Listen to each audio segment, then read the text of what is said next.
Ковид илдети менен ооруп айыккан адамдар кийинки жашоосу жакшы нукта уланып кетишин кааласа, сергек жашоого маани бериши зарыл. Ден соолукка кам көрүү маселеси азыр мурда болуп көрбөгөндөй маанилүү орунга чыкты. Көптөгөн бейтаптардын ковид оорусу менен ооругандан кийин кадимки калыбына келиши кыйын болуп жатат.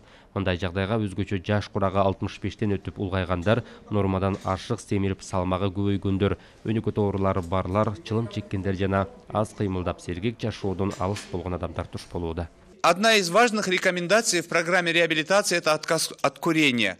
Ковид илдети менен ооруп айыккан адамга айтылчу эң маанилүү сунуштардын бири, эгер ал мурда чылым чегип жүрсө, дароо токтотушу керек. Болбой эле чылым чегүүнү уланта берсе, ал адамда кан уюп, тромбко айлануу тобокелдиги, инфаркт же жүрөк ооруларына чалдыгуу коркунучу абдан жогору. Ковид менен ооруп айыккан адам физикалык жактан көп кыймылдап, активдүү кыймыл аракетте болушу абдан маанилүү. Дем алуунун активдүү көнүгүүлөрүн жасап, өпкөнү машыктыруунун ролу абдан жогору болуп калды.